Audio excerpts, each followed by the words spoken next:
This is The Secrecy of the Manhattan Project by Sam Ryan. The Manhattan Project was a secret military initiative aimed at developing an atomic bomb to end World War II. This pivotal moment in the war demanded unwavering courage and bravery from the government and the project, as the decision to keep the project classified was a testament to their bravery. Throughout this project, Oppenheimer and his fellow scientists demonstrated the remarkable bravery and persistence which was crucial to the project's success. This theme of courage and perseverance is echoed in the 2024 stimulus as articles Through the Tunnel and primarily moral courage and intelligent disobedience further substantiate this, emphasizing that courage is vital in facing adversity. Ted Thomas, author of Moral Courage and Intelligent Disobedience, says, as General Patton said, moral courage is the most valuable and usually the most absent characteristic in men. This characteristic of courage ties into the confidence and bravery of the Manhattan Project. Although Oppenheimer was a brilliant scientist, he was an unlikely choice for leader. Many thought he couldn't run the project, but he proved them wrong. He showed courage and, most of all, his incredible leadership skills throughout the project.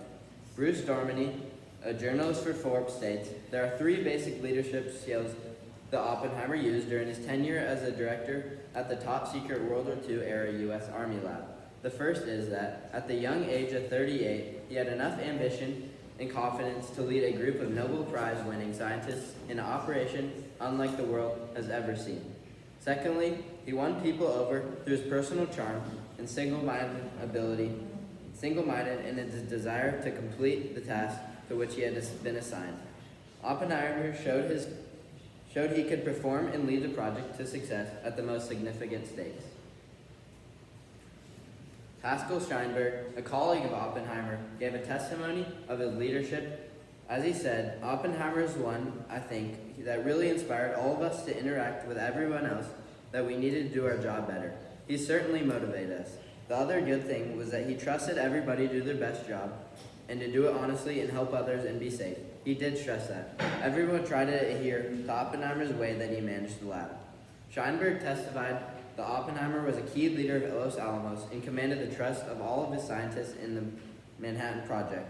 The leadership of Oppenheimer was unmatched, and this caused everyone on the project to trust and have confidence in Oppenheimer. They loved working with and for him during the project.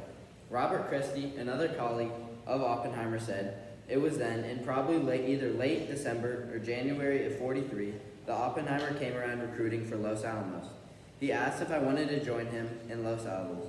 I said I would be delighted because most of his students, I would more or less follow him to the ends of the earth. I was very pleased to be able to go and help him. This testimony proves that people enjoyed working for and with him during the project and were pleased to complete the project under his leadership. They had complete confidence and trust in Oppenheimer as their leader, and he proved that with his leadership skills, he could lead the project to success. The Manhattan Project was one of the most critical projects during World War II, although it caused many innocent casualties in Japan, it ended the grueling war. According to Dr. Daniel McIntosh at Air University, Lewis estimates that the bombing of Hiroshima and Nagasaki, to the extent that it induced Japanese surrender, saved the lives of roughly 30 million people. These stakes of the project needed secrecy, and the decision to go top secret required the most confident courage and bravery from the government. Their courage is shown through this decision due to the immense stake of the project. They dumped massive amounts of money into a secret project that might end the war. That was a courageous decision that paid off. This being said, the Manhattan Project featured many brilliant scientists capable of running it. Stephen Chapin, a professor of history of science at Harvard, states, Oppenheimer was one of only one of hundreds of thousands of people working on this project. He did not have much to do with the production of fissile materials, without which there have been no bombs. He did not have great understanding of the mathematics of calculating shock waves or of engineering explosive lenses. And of course, he did not decide how the bomb would be used. Oppenheimer was not always the most coordinated, and he did not know exactly what he was doing. Many other scientists could have succeeded in his role. Although this could be believed, many eyewitnesses and colleagues have said otherwise.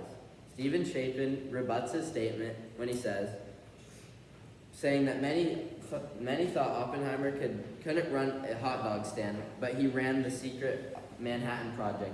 They were surprised and blown away, and many said he was key to its success. Overall, the courage, confidence, and bravery displayed by Oppenheimer and the Manhattan Project through their secrecy are characters that should be echoed today.